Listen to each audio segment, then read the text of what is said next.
La pub, c'est tout de suite sur Guérite TV Monde.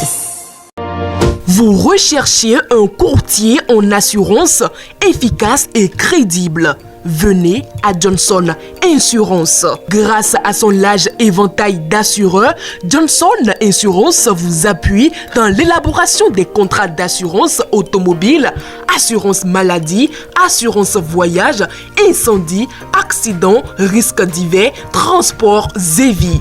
Johnson Insurance n'est jamais loin de vous.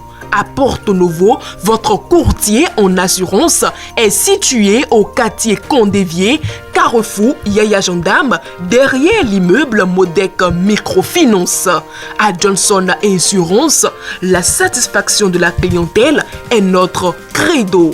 Contact 97 112 50 05 97 07 110 60 61 01 89 111. Johnson Insurance vous conseille, vous assure et vous accompagne. Vous avez besoin d'un espace publicitaire pour faire connaître votre société ou vos produits? Seul Guérite TV Monde peut vous satisfaire. Pour tout renseignement, contactez le 00229 91 19 10 10. Guérite TV Monde, le leader des web TV.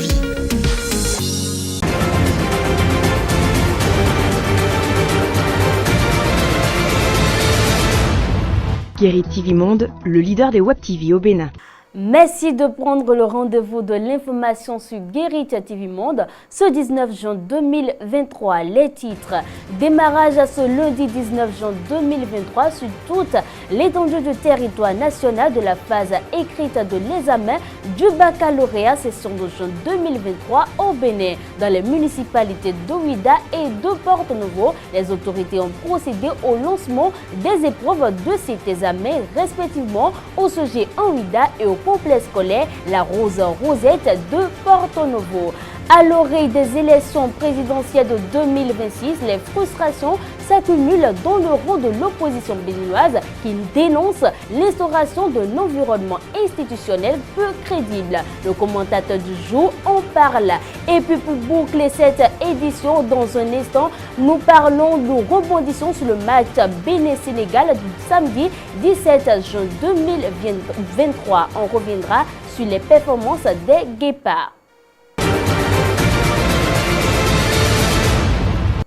Bonsoir à toutes et à tous. Les candidats à l'examen du baccalauréat session de juin 2023 ont démarré ce lundi 19 juin 2023 la composition des premières épreuves écrites de cet examen. Dans la commune d'Ouida, le maire Christian Ouetino a procédé au lancement officiel des dites épreuves au CG1 Ouida. Reportage.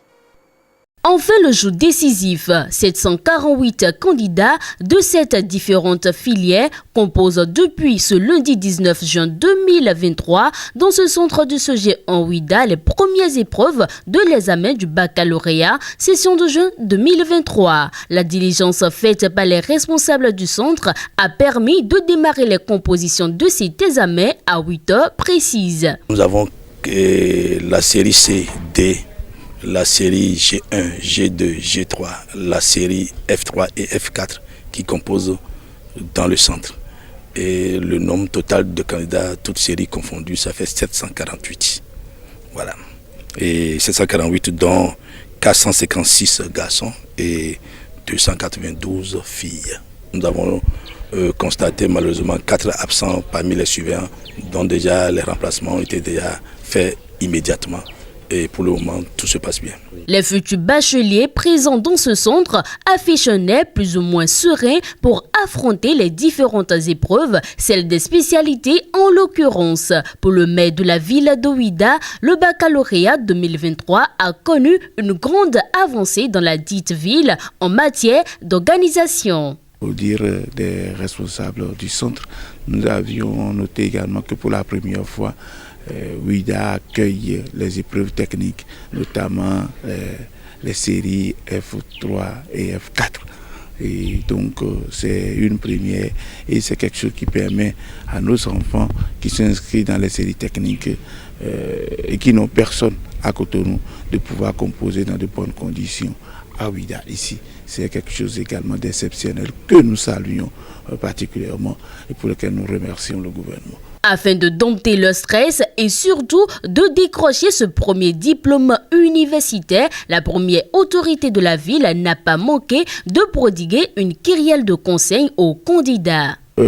Pour les candidats, les différents candidats, nous l'avons dit dans la salle tout à l'heure, du courage.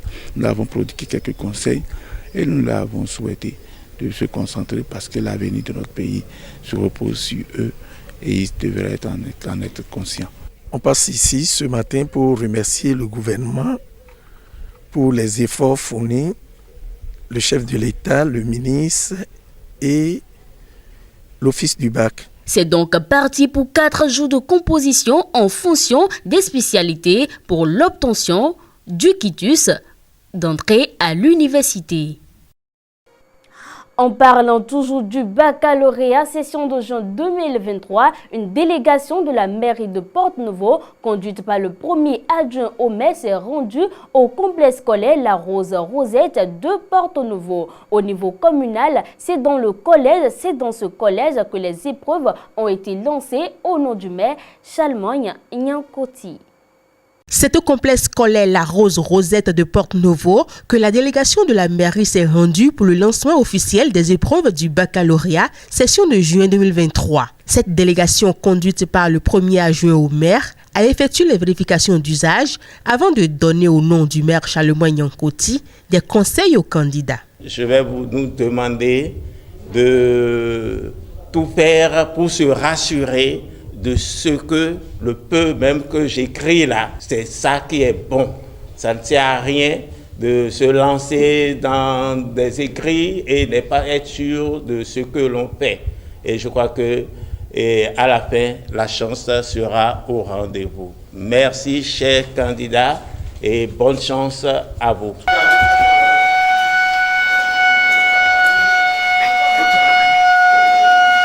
À 8h et suite au retentissement de la sirène, les membres de la délégation ont procédé au nom du maire de Porte-Nouveau à la distribution des épreuves. Ce centre abrite 715 candidats répartis dans 24 salles de classe. Les 23 premières salles contiennent 30 candidats et je crois la dernière salle, ça doit être 25 candidats. Rachad Toukourou, chef de la délégation de la municipalité, s'est réjoui de l'organisation. C'est une responsabilité citoyenne qui nous a amenés ici ce matin. Il faut que nous nous déplaçons pour nous assurer de ce que les dispositions sont au top pour le bon déroulement de cet examen. Nous avons entre-temps, bien sûr, et contribuer à la préparation de cet examen à travers l'organisation des TD. Donc nous n'avons aucun doute à ce que de penser que le résultat sera très très bon et meilleur à celui de l'année passée. Dans ce centre de composition, les candidats à la quête du premier diplôme universitaire sont tous de la série D. On parle politique, mesdames et messieurs, dans ce journal. Les élections générales de 2026 cristallisent déjà les attentions. Si dans le rang de la majorité présidentielle, l'on laisse entrevoir une ambiance de sérénité, il n'en est pas de même dans le camp de l'opposition. Depuis l'entrée au Parlement des démocrates, les députés de ce parti dénoncent des situations peu favorables à la crédibilité des élections générales. Le commentateur du jour aborde le sujet en constatant que les frustrations s'accumulent. Au Bénin, après la présidentielle de 2011, qui a été le pic des frustrations cumulées des législatives de 2019 et des élections communales de 2020, les appels à la décrispation du climat politique se sont multipliés. Surtout dans le rang du parti de l'opposition, les démocrates, qui a payé le lourd tribut. Et comme écho favorable à ces appels, certains détenus ont été libérés de façon épaisse de différentes maisons d'arrêt. Le chef de l'État, Patrice Talon, a pu rencontrer aussi, et ce plus d'une fois, ses prédécesseurs Yahi Boni et Nicéphore Soglo, opposés depuis 2016 sur le plan de la gouvernance. Même si la libération totale des détenus politiques n'est pas encore effective, ainsi que la doléance relative au retour des exilés politiques, beaucoup de Béninois étaient dans l'expectative. Un espoir renforcé par la participation in fine du Parti Les Démocrates aux législatives du 8 janvier 2023, contrairement au scrutin exclusif de 2019. Tout porte à croire au lendemain des législatives dernières où l'opposition s'en est sortie avec 28 députés sur 109 que l'atmosphère se vicie. Visiblement, c'est 2026 qui se joue déjà. Les démocrates avisés tirent la sonnette d'alarme en prenant à témoin l'opinion nationale et internationale. Premier tacle reçu de la part du pouvoir qui contrôle à 100% les institutions, c'est la revendication liée au nombre de sièges qui leur a été accordé à l'issue des législatives de janvier dernier. Contestant ce chiffre, le recours des démocrates ne va pas prospérer puisque la caducité des documents électoraux leur a été opposée par la Cour constitutionnelle via la Commission électorale nationale autonome Sénat. Deuxième fait qu'ils n'ont pas manqué de soulever, c'est la composition du bureau du Parlement. Bien que la loi ait fait obligation à ce que le dit bureau, qui est composé de 7 membres, respecte la configuration politique de l'institution, les démocrates n'auront qu'un seul poste pendant que le parti Bloc républicain, qui a le même nombre d'élus qu'eux, en a obtenu 2 et l'Union progressiste Le Renouveau, 4 postes avec ses 53 députés.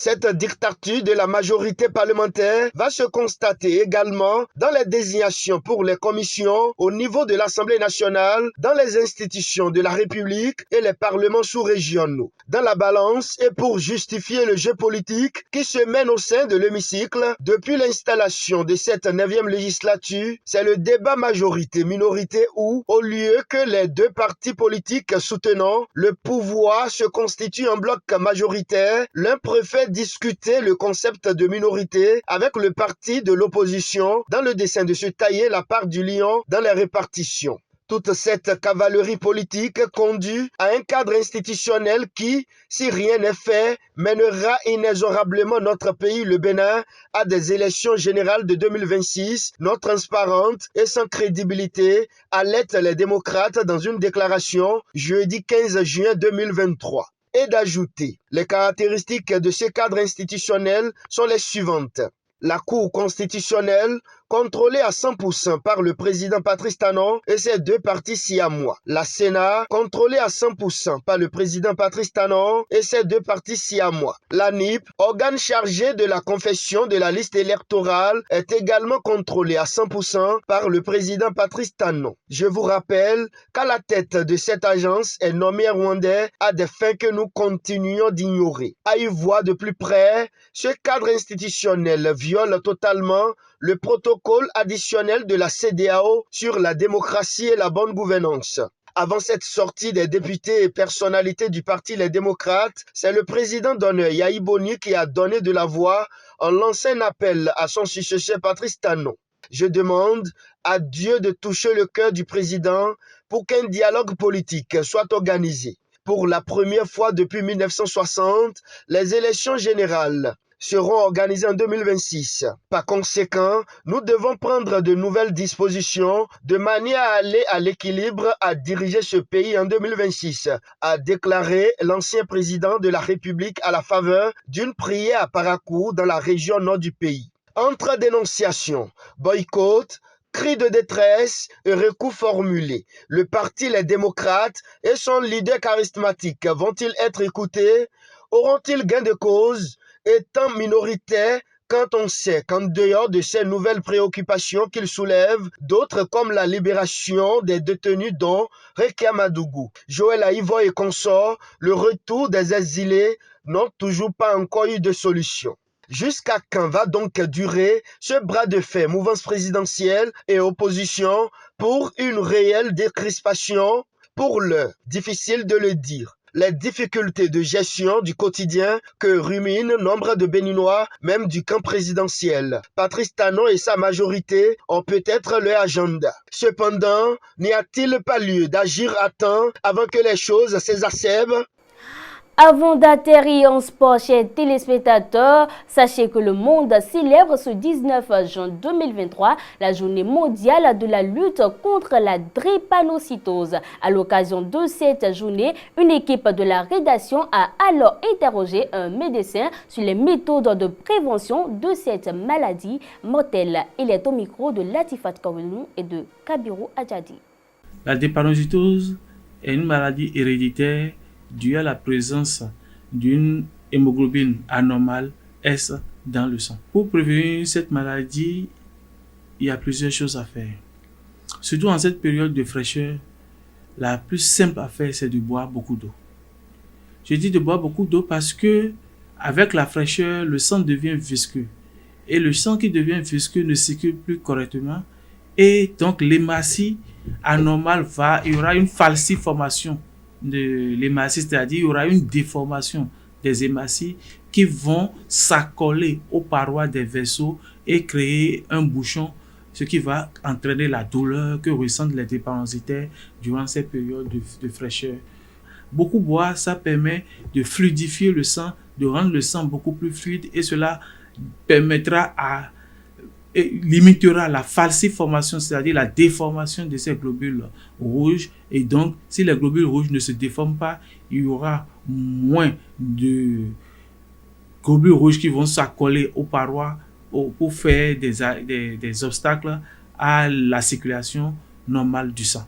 Ensuite, si on a la fièvre, il faut rapidement prendre des médicaments pour traiter la fièvre. Et si on prend des médicaments de la fièvre, le premier jour, le deuxième jour, que ça ne passe pas, il faut rapidement courir à l'hôpital pour voir le médecin parce que ça peut ne plus être seulement la fièvre, mais il y a peut-être une infection urinaire ou une infection pulmonaire ou un paludisme qui est en dessous et qui entraîne cette perturbation que nous allons ressentir par les crises vaso-occlusives qui s'opèrent chez ces drépanocytaires. Actuellement, la drépanocytaire peut vivre aussi longtemps qu'une personne qui n'est pas drépanocytaire. Tout dépend de comment la prise en charge se fait au niveau de cette drépanocytaire. Tout dépend de la fréquence ou des infections, des affections qui peuvent entraîner et ce malade, qui peut amener ce malade à venir à l'hôpital. Donc, moins le malade fait des crises, plus sa durée de vie est prolongée. Pour éviter cette maladie, il n'y a pas plusieurs choses à faire. C'est de ne pas se mettre en couple avec quelqu'un qui est porteur du trait de drépanocytose. C'est-à-dire, avant de se mettre en couple, il faut faire son électrophorèse de l'hémoglobine. Et si vous êtes AS ou SS, il ne faut pas se mettre avec quelqu'un qui a un S dans son organisme aussi. Il faut privilégier quelqu'un qui est homozygote AA. C'est-à-dire celui qui n'a pas du tout de trait de la maladie dans son organisme. Mais si vous êtes AS et que vous vous mettez avec quelqu'un qui est aussi AS, vous avez 25% de chance de donner un enfant qui va faire sérieusement la maladie et vous avez 50% de chance de donner des enfants qui auront encore le trait de la drépanocytose, qui pourront le transmettre encore à leurs enfants. Parce que c'est une maladie héréditaire et on ne peut pas actuellement éviter cela à part le fait de ne pas se mettre en couple avec quelqu'un qui est déjà porteur du trait de la drépanocytose. Les nouvelles sportives pour mettre fin à cette édition. Les Guépards du Bénin et les Lions de la Teranga se sont quittés dos à dos samedi dernier avec un but partout. Le but de l'espoir du Bénin pour la CAN a été marqué à la deuxième mi-temps du match. Un match nul certes, mais qui a révélé les nouvelles performances de la sélection béninoise selon des supporters béninois. Quand vous mettez face à un champion d'Afrique, une équipe d'un tel acabit et avec cette armada de joueurs professeurs de haut niveau évoluant dans de grands clubs en Europe, deux latéraux du championnat national, qui plus est des latéraux du championnat national. Je veux parler de Moumini Rachid et l'autre Sankama Rabiou. Et au milieu de terrain, on ajoute Dodo Doku. Je vous dis que ça a été vraiment un culot. Et des joueurs de moins de 20 ans et Quand on voit tout cela, on se dit, mais cet entraîneur, il faut lui faire confiance. Il est dans son sujet et l'avenir est prometteur. Et c'est un travail de longue haleine. C'est un travail de longue haleine. On a commencé, il a osé. Et c'est pour la première fois que dans notre pays, un entraîneur national de la sélection nationale, Fagnon, a décidé de mettre de tels jeunes joueurs sur le terrain. Et face au Sénégal, il faut être culotté pour le faire. Et là, nous disons qu'il travaille véritablement pour l'avenir. Et comme il nous l'a dit à sa prise de fonction, qu'il travaille pour la Coupe du Monde 2026, on ose véritablement lui faire confiance. Moi, je n'attendais pas à ce score parce qu'avant, moi, je croyais qu'on allait nous battre. Au moins, si c'est 5-0, mais on ne s'attendait pas à ça. Mais j'étais très content parce que je n'ai pas suivi le ballon. Mais j'étais content, mais je suivais ça à la radio. Mais j'étais un peu impressionné. C'était la joie dans nos cœurs. Les Béninois, on était très contents parce qu'on n'attendait pas 1-1. C'était incroyable, quoi. Mais grâce à Mané était là, il y a Gana Gueye, eux tous ils sont là, mais pourtant on a égalisé le but. Je remercie Dieu pour cela. Je tiens à féliciter. Moi, je disais que le fait que Guinato Roh venait d'arriver, c'est ça qui a fait que notre première rencontre où il était là, donc contre le Mozambique, si je ne me trompe pas, où le Mozambique nous a gagné à domicile, c'est parce que ce n'était pas la liste de Guinato Roh, parce qu'il ne maîtrisait pas encore les rouages. Mais aujourd'hui, il a su donc concocter une liste que moi j'étais satisfait, où je me disais, même si le Sénégal nous battait, même si on n'arrivait pas à se qualifier pour la CAN 2023, ça ce n'est pas un problème pour moi, parce que on était donc dans une difficulté qui ne disait pas son nom, ou même si Jésus-Christ descendait, je ne crois pas qu'il aura la solution pour nous. On reste toujours collé à l'actualité du match du samedi dernier. Outre la victoire et l'euphorie qu'il a engendré dans le rang des Béninois, des supporters béninois, des événements malheureux ont également été enregistrés. On dénombre à la date de ce jour 2 morts et une trentaine de blessés. Selon les supporters béninois rencontrés ce jour, cette situation est due d'une part à l'incivisme des Béninois. Le constat est fait. Pour le moment, on parle de 2 morts et d'une trentaine de blessés. Nous ne pouvons que nous incliner devant la mémoire des disparus et souhaiter prompt rétablissement aux blessés. Bon, est-ce qu'il faut rendre payant ou payante l'entrée? Je ne saurais le dire. Mais il faut véritablement que la sécurité soit renforcée et que les petites magouilles ne soient plus constatées, parce que quand le stade doit contenir un nombre, il faut véritablement y prêter attention et ne pas aller au-delà de ce qui est prévu. Vous savez, je ne peux pas dire que c'est une affaire d'organisation. Une fois que le procureur a ouvert une enquête, on doit attendre voir donc les résultats issus de cette enquête pour savoir est-ce que ceux qui étaient là pour l'organisation étaient fautifs quelque part. Mais ce que je vais dire, c'est que qu'en soit le drame, il faut situer les responsabilités peut-être au niveau de l'organisation, mais aussi au niveau de l'incivisme peut-être du public sportif. Parce que vous savez, c'est quand même un stade. Ce n'est pas quand même chez vous. Pour sortir d'un stade, il faut quand même être discipliné. Il faut quand même être discipliné. Et ce que moi je peux dire à ça, c'est-à-dire qu'il faut que nos dirigeants prennent la sécurité du stade. C'est-à-dire, je ne sais pas ce que, mais ils n'ont qu'à prendre la sécurité là en main. Parce que ça, on ne peut pas regarder un ballon et mourir. Laisser la famille, les enfants et mourir, ça ne nous avantage pas. C'est sur ces informations sportives du match Bénin-Sénégal que nous refermons cette édition. Merci d'avoir été des nôtres, mesdames et messieurs. On se donne rendez-vous demain pour une autre édition.